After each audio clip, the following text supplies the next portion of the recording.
கிறிஸ்துக்குள் பிரியமானவர்களே, செம்பியம் தமிழ் பாப்டிஸ்ட் திருச்சபை சார்பாக இந்த நாளில் உங்களை தொலைக்காட்சி சந்திப்பது மிகுந்த சந்தோஷம் அடைகிறோம். கர்த்தர் தாமே இந்த ஆராதனை முழுவதும் நம் ஆசீர்வாதமாய் பிரயோஜனப்படுத்தி தருவாராக. ஹல்லேலூயா, ஆமென். 36ஆம் அதிகாரம் யோபு 7ஆம் வசனம். அவர் தம்முடைய கண்களை நீதிமான்களை விட்டு விலக்காமல் அவர்களை ராஜாக்களோடு கூட சிங்காசனத்தில் ஏறவும் உயர்ந்த ஸ்தானத்தில் என்றென்றைக்கும் உட்கார்ந்திருக்கும் செய்கிறார். கரங்களை தட்டி உற்சாகமாய் பாடுவோம். உன்னதமானவர் மறைவில் இருக்கிறார்.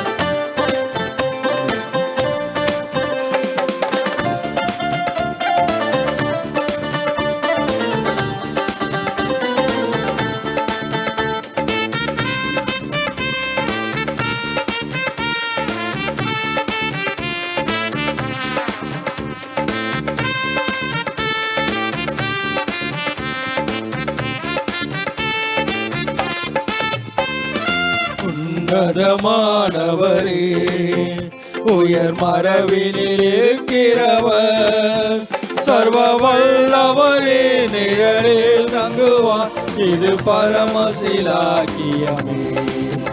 சர்வ வல்லவரே நிழலில் தங்குவார், இது பரமசிலாக்கியமே. அவர் சேட்டையின் கீழே களம்புகவே நம் சிறகுகளால் மூடுவார். அவர் சேட்டையின் கீழே களம்புகவே நம் சிறகுகளால் மூடுவார். இதோ தேவன் மகத்துவம் உள்ளவர், அவர் ஒருவரையும் புறக்கணியார். மனதுருகிற தேவன்.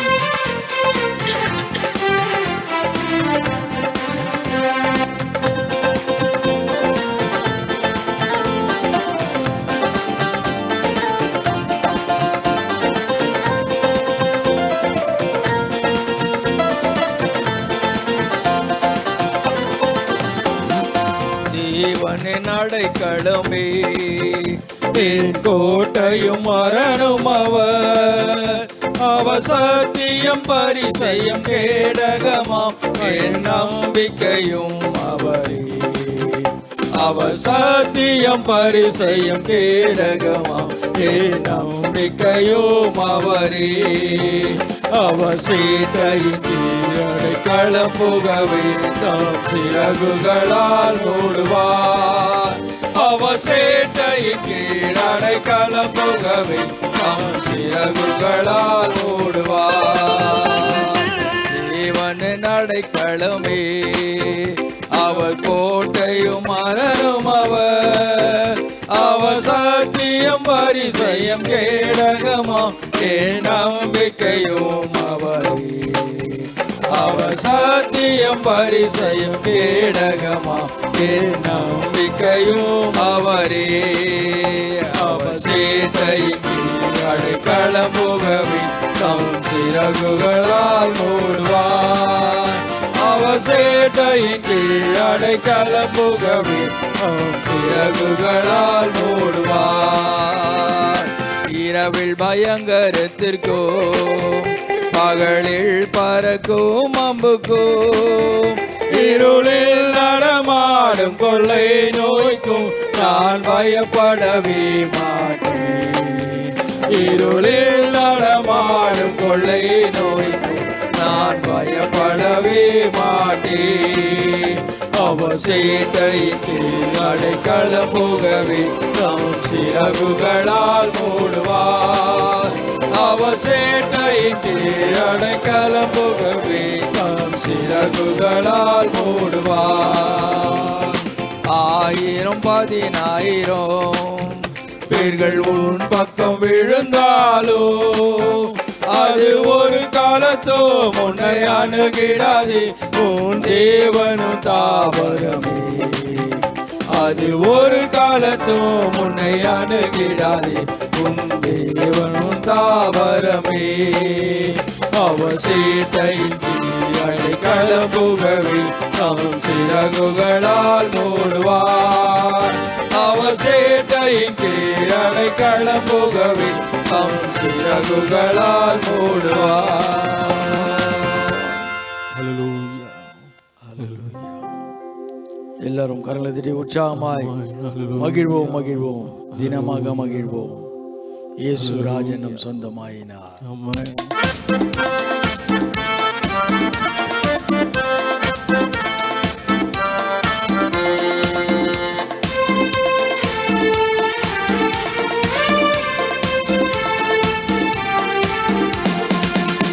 மகிழ்வோம் மகிழ்வோம், தினமாக மகிழ்வோம். இயேசுராஜனும் சொந்தமாகினார்.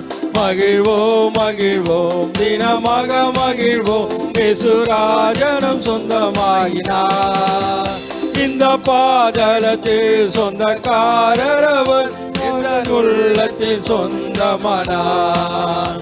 இந்த பாதலத்தில் சொந்தக்காரரவர், இந்த உள்ளத்தில் சொந்தமானார்.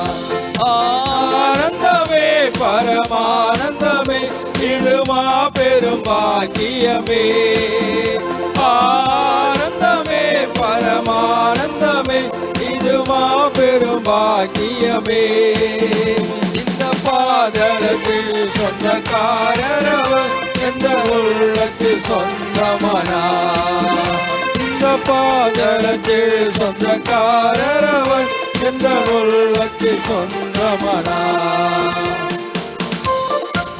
அவர் துன்மார்க்கனை பிழைக்க ஒட்டாதிருக்கிறார், சிறுமையானவர்களின் நியாயத்தை விசாரிக்கிறார். கரங்களை தட்டுவோம்.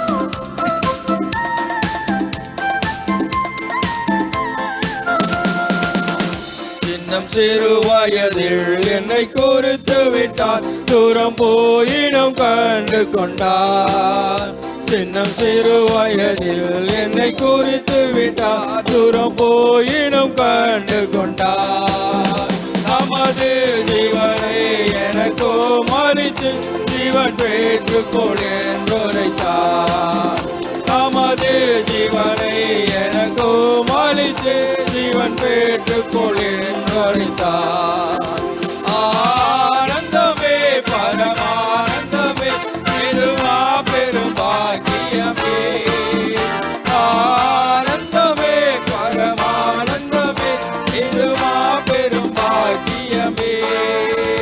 இந்த பாதலத்தில் சொந்தக்காரரவர், இந்த உள்ளத்தில் சொந்தமானார். இந்த பாதலத்தில் சொந்தக்காரரவர், இந்த உள்ளத்தில் சொந்தமானார். சூழ்நிலையும் அவர் அன்பிலிருந்து என்னை பிரிக்காது காத்து கொள்வார்.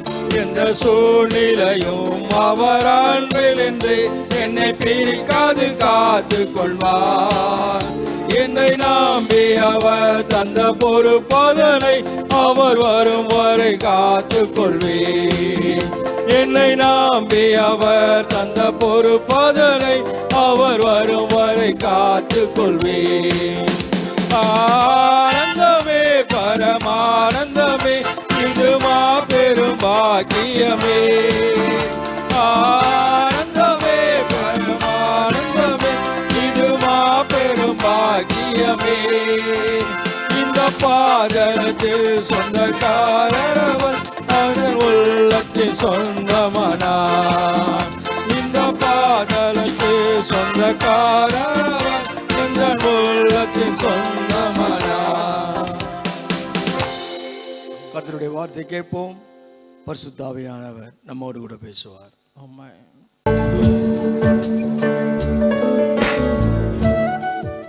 ஆண்டவர் சொல்லுகின்ற வாக்குத்தத்தமான வார்த்தை. கடந்த 7 மாதங்கள் நம்மை கண்ணின்மணி போல பாதுகாத்து 8ஆம் மாதத்தின் வாக்குத்தத்தமான வார்த்தையை கேட்கும்படியாய் ஆண்டவர் நம்மோடு கூட பாராட்டின கிருபைக்காய் நன்றி.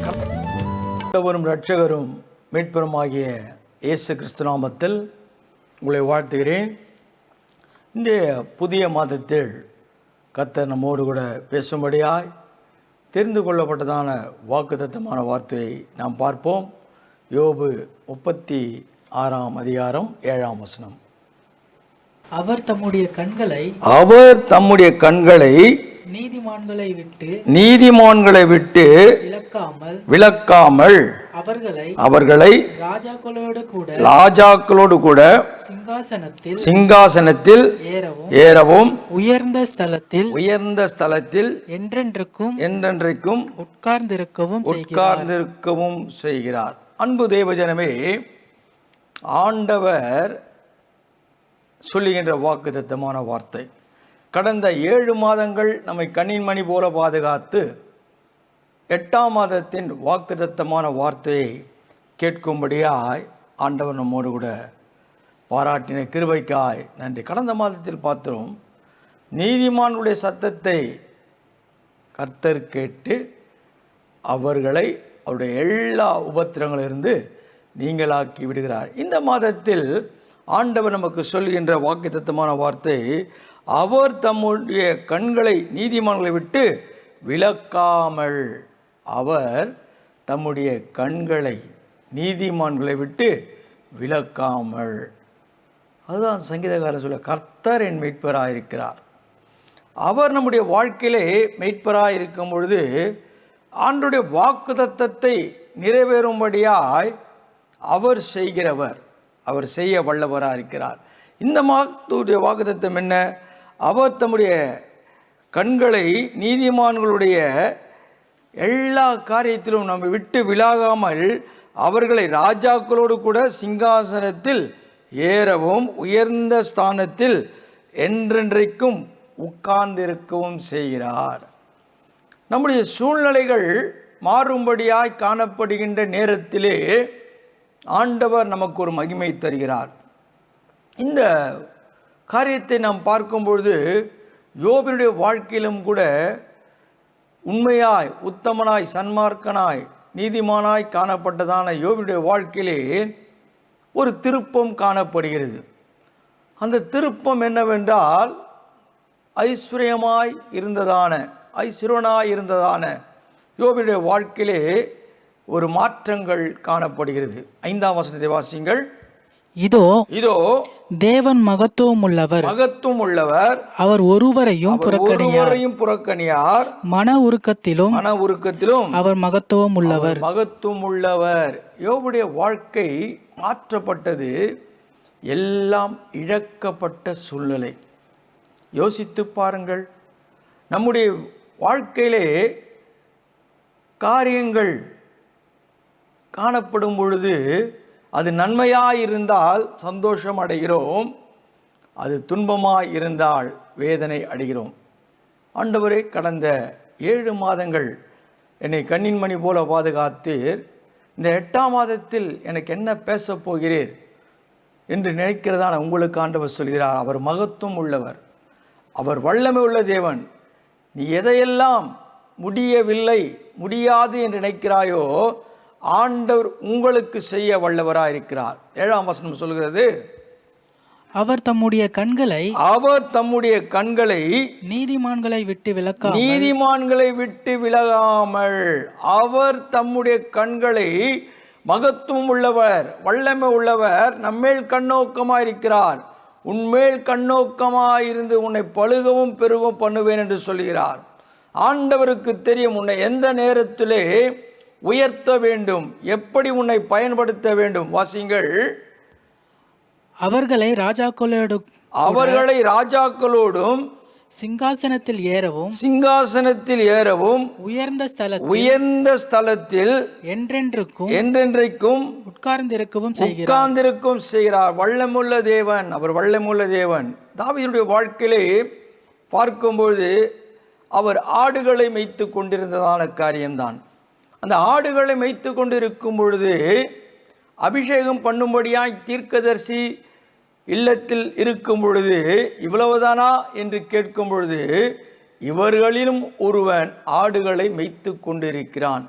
ஆண்டவர் மகத்துவம் உள்ளவர், வல்லமை உள்ளவர், அவர் என் மேல் கண்ணோக்கமாயிருக்கிறார் என்பதை நாம் விளங்கிக் கொள்ள வேண்டுமென்றால் ஆண்டவர் நம்மை உயர்த்துகின்ற நேரம் வரும் பொழுது நிச்சயமாய் ஆள் அனுப்பி அழைப்பி என்றதான வார்த்தை வரும். எதை குறித்தும் கலங்காதே. ஆடுகளின் பின்னே அலைந்ததான தாவீதுடைய வாழ்க்கை ஒரு மாறுதல் காணப்படுகிறது. இன்றைக்கு உங்களுடைய வாழ்க்கையிலும் கூட ஆண்டவருடைய வாக்குத்தத்தமான வார்த்தை, அவர் தம்முடைய கண்களை நீதிமான்களை விட்டு விலக்காமல், அவர் நம்முடைய காரியத்தை அவர் அறிந்தவராயிருக்கிறார். நீ நீதியை செய்யும் பொழுது, நீ உண்மையாய் இருக்கும் பொழுது, உண்மைக்கு மாறான வாழ்க்கையை வாழாதபடி உண்மைக்காய் எப்படி யோபு தன்னுடைய காரியத்திலே நிலைத்திருந்தானோ அப்படியாய் நாமும் கூட பலவிதமான சோர்வுகள், பலவிதமான பிரச்சனைகள், இழப்புகள் இருக்கலாம். ஆனால் உத்தமத்திலே உறுதியாய் இருந்ததான யோபினுடைய வாழ்க்கையிலே ஆண்டவர் மகத்துவம் உள்ளவராயிருந்தார். அவர் வல்லமை உள்ளவராயிருந்தார். எல்லாம் இழக்கப்பட்ட சூழ்நிலை, எல்லாம் ஒழிந்து போயிற்று. ஆனால் அவர் ஆண்டவர் மீது வைத்ததான நம்பிக்கை மாறவில்லை. ஆண்டவர் அவர் மீது வைத்ததான கண்கள் அவரை விட்டு விலகவில்லை. ஏனென்றால் ஜீவனை தவிர யோபுடைய சரீரத்தில் ஒன்றுமே இல்லை, எல்லாம் ஒடுக்கப்பட்ட நிலைமை. ஆனால் என் தேவனுடைய கண்கள் அவர் மேல் இருக்கிறது.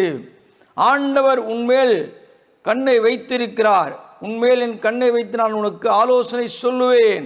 அந்த ஆலோசனைப்படி நாம் நடக்கும் பொழுது, நடப்பது உண்மை என்றால், நம்முடைய சூழ்நிலைகள் எப்படிப்பட்ட சூழ்நிலையாய் இருந்தாலும், வேதனைக்குரிய சூழ்நிலையாய் இருந்தாலும், ஆண்டவர் இந்த மாதத்தில் உன்னை உயர்த்தும்படியாய் அவருடைய கண்கள் உன்னை விட்டு விலகாமல் இருக்கிறதாம்.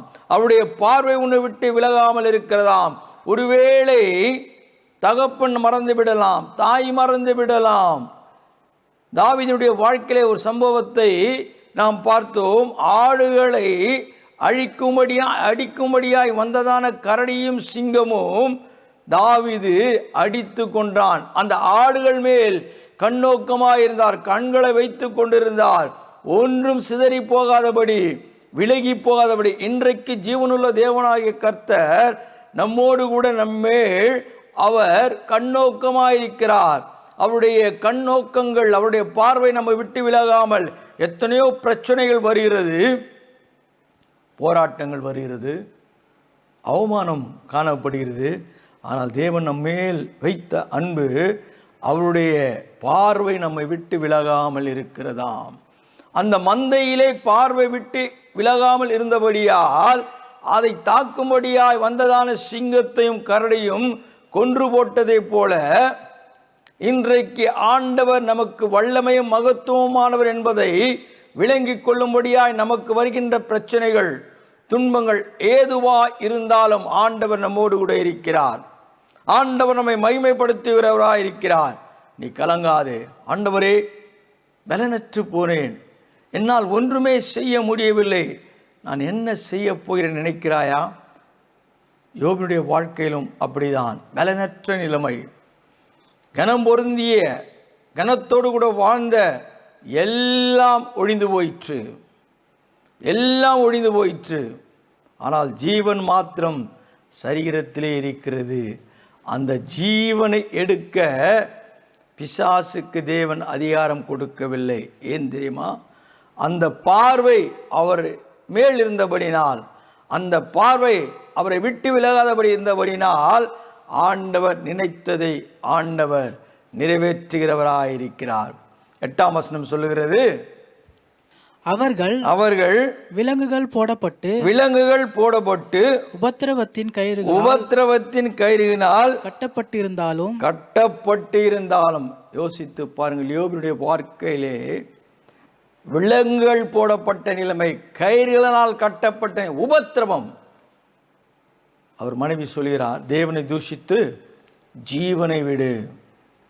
அவர் சொல்கிறார், கர்த்தர் கொடுத்தார், கர்த்தர் எடுத்தார். எத்தனை பெரிய போராட்டங்கள், பிரச்சனைகள் அவர் வாழ்க்கையிலே தொடர்ந்து காணப்பட்டாலும், கட்டப்பட்டாலும், ஆண்டவருடைய மகிமையை அவர் வெளிப்படுத்துகிற ஒரு மனுஷனாய் இருந்தார்.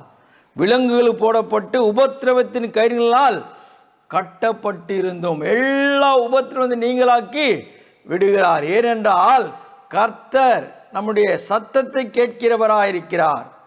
நம்முடைய விண்ணப்பத்தை கேட்கிறவராய் இருக்கிறார். இந்த மாதத்தில் உன்னுடைய உபத்திரவங்கள் எப்படிப்பட்ட உபத்திரவங்களாய் இருந்தாலும் ஆண்டவர் உன்னோடு கூட இருக்கிறவராய் இருக்கிறார்.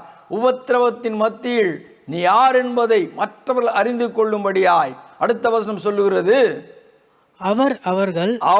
அவர்கள் கிரியைகளையும் மிஞ்சி போன அவர்களுடைய மீறுதல்களையும் அவர்களுக்கு தெரியப்படுத்தி 10ஆம் வசனத்தை வாசிங்கள். அக்கிரமத்தை விட்டு திரும்பும்படி அவர்கள் செவியை திறந்து கடிந்து கொள்ளுகிறார். ஒருவேளை உடைய உபத்திரவம், பாடுகள், கயிர்களால் கட்டப்பட்ட நிலைமையில் இருப்பது உண்மை என்றால் உன்னுடைய காரியத்தை ஆண்டவர் தெளிவுபடுத்துகிற அக்கிரமத்தை விட்டு திரும்ப வேண்டும். ஆண்டவர் உன்மேல் கண்ணோக்கமாயிருக்கிறபடியால் உன்னுடைய காரியங்கள் என்ன, உனக்கு விரோதமாய் செயல்படுத்துகிற காரியங்கள் என்ன என்பதை ஆண்டவர் அறிந்தவராயிருக்கிறார். இந்த மாதத்தில் ஆண்டவர் உங்கள் குடும்பங்களை ஆசீர்வதிக்க போகிறார். நன்மையான காரியங்களை செய்ய போகிறார். எந்த சூழ்நிலையில் வாழ்ந்து கொண்டிருக்கிறாய் என்று ஆண்டவருக்கு இன்னுமாய் என்னுடைய காரியம் முடியவில்லையே நினைக்கிற ஒருவேளை சில அக்கிரமங்கள் உன் குடும்பத்தில் இருக்கும். நீ திரும்ப வேண்டும். அவர்கள் செவியை திறந்து கடிந்து கொள்கிறார். ஆண்டவர் செவிகளை திறக்கிறவராயிருக்கிறார். கேளுங்கள் என்று சொல்லப்படுகின்ற வார்த்தை காதுள்ளவன் கேட்க கடவன். இன்றைக்கு ஆண்டவர் சொல்லுகிற வார்த்தை நம்முடைய குடும்பத்தில் ஏன் இன்னுமாய் பிரச்சனைகள், ஏன் இன்னுமாய் காரியங்கள் வாய்க்க பெறவில்லை? ஆண்டவர் சொல்லுகிறார், நீதிமான்கள் மேல் அவருடைய பார்வை விலகாமல் இருக்கிறதாம். சிறியவனை தூக்கி எடுத்து ராஜாக்கள் மத்தியிலும் பிரபுக்கள் மத்தியிலும் அமர செய்கிற தேவன். குடும்பம் ஒருவேளை மறைக்கலாம், நிந்தைக்குள் உன்னை கொண்டு போய் விடலாம். ஆனால் ஆண்டவர் உன்னை ஒரு நாளும் மறக்காத தேவனாய் இருக்கிறார். அவர் உன்னை ஆள் அனுப்பி அழைப்பித்து அழைப்பு வரும் பொழுது இவன் தான் அபிஷேகம் பண்ணு என்று சொல்கின்ற வல்லமையின் வார்த்தை வெளிப்படுத்தப்படுகிறதாம். ஏனென்றால் அவர் மகத்துவமும் வல்லமை உள்ள தேவனாய் அவருக்கு தெரியும். நீ அவருடைய வார்த்தைக்கு செவிசாய்க்க வேண்டும், அவருடைய வார்த்தைக்கு கீழ்ப்படிய வேண்டும். நீ அப்படி செய்வது உண்மை என்றால் இயேசு உன்னோடு கூட இருக்கிறார். அதான் தாவீது சொல்லிய கர்த்தரின் மீட்பராய் இருக்கிறார். நான் மரணனில் பள்ளத்தாக்கில் நடந்தாலும் பொல்லாப்புக்கு பயப்பட தேவரீர் என்னோடு கூட இருக்கிறீர். யோபுடைய வாழ்க்கையில் மரணத்தின் பக்கம் அவர் இருக்கிறார். எல்லாம் முடிந்து விட்டது. சரீர பலவீனம், பலவிதமான போராட்டங்கள், ஜீவன் போகவில்லை. கர்த்தர் என்னோடு கூட எல்லா உபத்திரம் ஆண்டவரனை விடுதலை கொடுக்கிற தேவன். ஏனென்றால் அவர் என் மேல் கண்களை வைக்கிற தேவன். அவருடைய பார்வையை விட்டு விலகாமல் இருக்கிறது. 11ஆம் வசனம் சொல்லுகிறது, அவர்கள் அடங்கி அவரை சேவித்தால் தங்கள் நாட்களை நன்மையாகவும் தங்கள் வருஷங்களை செல்வ வாழ்வாகவும் போக்குவார்கள். அவர்கள் ஆண்டவருக்கு அடங்கி வாழ. யோபு அடங்கி வாழ்கிறார். பலவிதமான போராட்டத்தின் மத்தியிலும் பலவிதமான பிரச்சனைகள் மத்தியிலும் அவருடைய வாழ்க்கையிலேயே கிறிஸ்துவுக்குள் அடங்கி காணப்படுகிறார். அன்பு தேவஜனமே, தேவனுடைய வார்த்தைக்கு செவி சாய்த்து நாம் அவருடைய வார்த்தைக்கு கீழ்ப்படிவது உண்மை என்றால் என்ன போராட்டமாக இருந்தாலும் ஆண்டவர் அதை மாறுதல் கொடுக்கிற தேவனாக இருக்கிறார். நமக்கு ஒரு மாற்றத்தை கொடுக்கிறவர். மனிதன் கொடுக்க முடியாது. மனிதன் சொல்லலாம், ஒரு மாற்றத்தை கொடுப்பேன், ஒரு மாற்றத்துக்குள் உன்னை கொண்டு வருவேன், நிச்சயம். ஆனால் என் தேவனை தவிர ஒருவராலும் உன்னை மாற்றவே முடியாது. பெயர் சொல்லி அழைத்த தேவன்.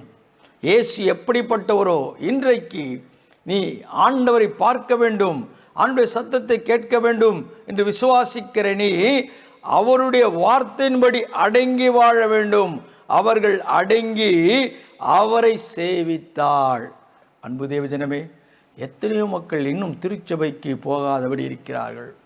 திருச்சபையுடைய காரியங்களிலே நாம் இன்னுமாய் இணைக்கப்படாதபடி, ஆலயத்திற்கு செல்லக்கூடாதபடி தடையின்றி பேசிக்கொண்டிருக்கிற ஒரு கூட்டம் மக்கள் இருக்கிறார்கள்.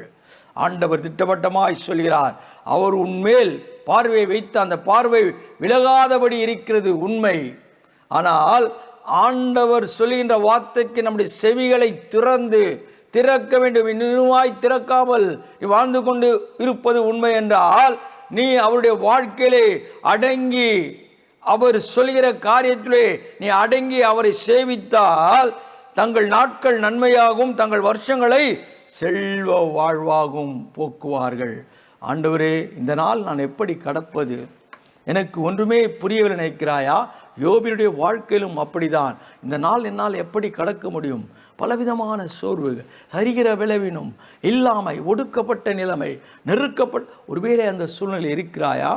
ஆண்டவர் சொல்கிறார், இந்த நாட்களிலே நீ அடங்கி அவருக்கு மகிமையாய் வாழ்வது உண்மை என்றால் உன் வாழ்நாட்கள் மாத்திரமல்ல, வருஷங்கள் உனக்கு ஆசீர்வாதமாய் மாறுமாம். அடுத்த வசனம் சொல்லுகிறது, அடங்கார்களே ஆகில் பட்டயத்துக்கு இரையாகி ஞானம் அடையாமல் மாண்டு போவார்கள். நீ அவருடைய வார்த்தைக்கு செவி சாய்க்கவில்லை என்றால் நீ பட்டயத்திற்கு இரையாகி மாண்டு போய் விடுவாய் என்று சொல்லுகிறார்.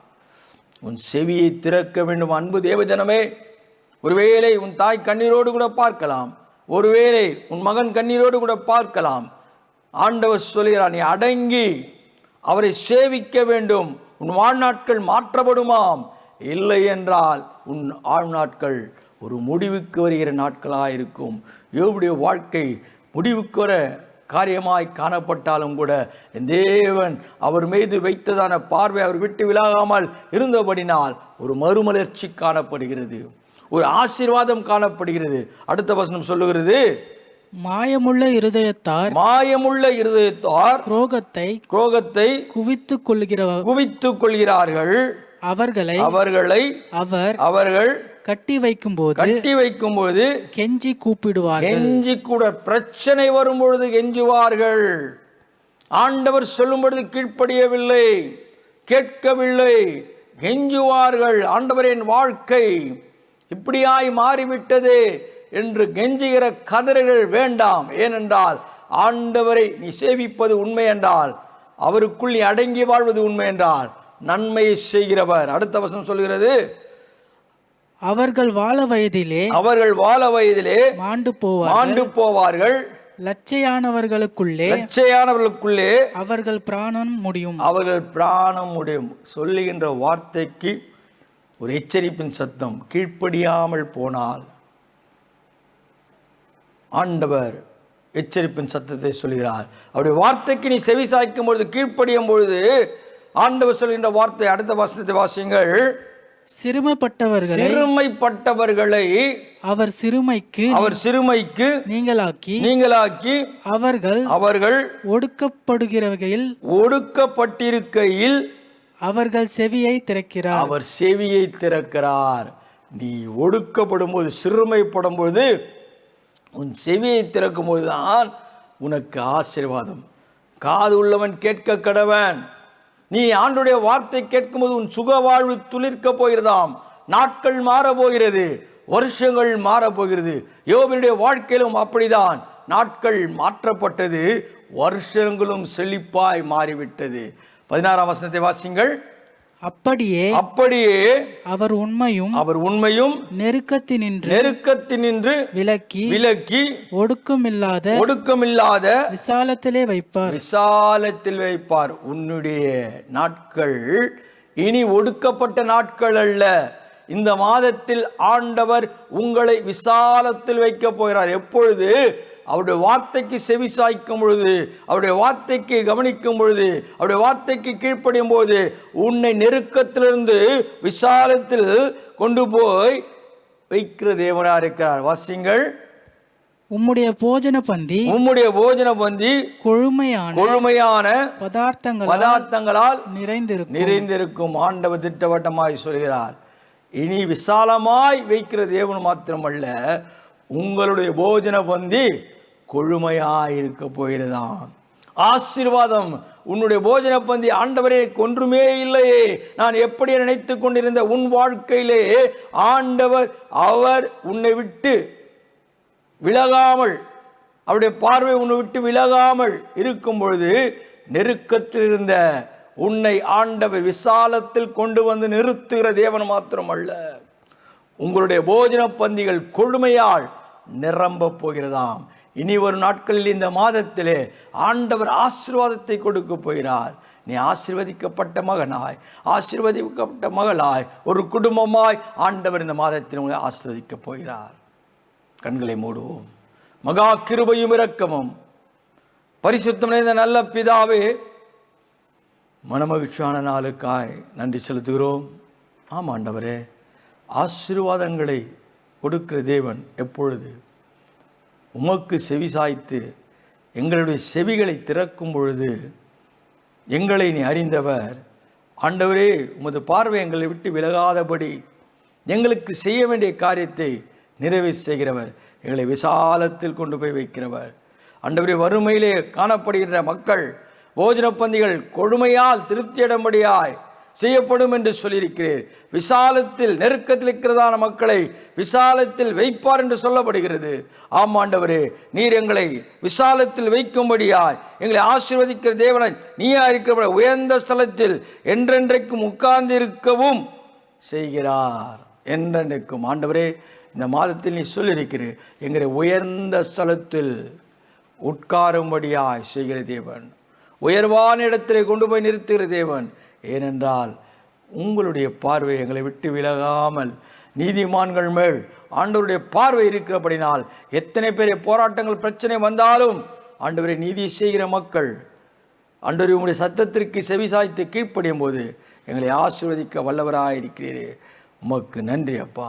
இயேசுவின் நாமத்தில் பிதாவே, ஆமேன். என் ஆத்மாவே கர்த்தரை ஸ்தோத்திரி, என் முழு உள்ளமையோட பிரசனாமத்தை ஸ்தோத்திரி.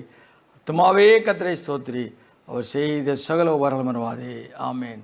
நம்முடைய கர்த்தராகிய இயேசு கிறிஸ்துவின் கிருபையும் பிதாவுடைய அன்பும் பசுரைக்கும் விசேஷமாய் இந்த நாளிலே சத்தியத்தின் திருவார்த்தை கேட்ட மக்களோடு தேவ கிருபை சமாதானம் இன்றும் என்றும் சதா காலம் இருப்பதாக. ஆமேன். ஆமேன். கர்த்தர் உங்களை ஆசீர்வதிப்பார். God bless you. God bless you. Praise the Lord.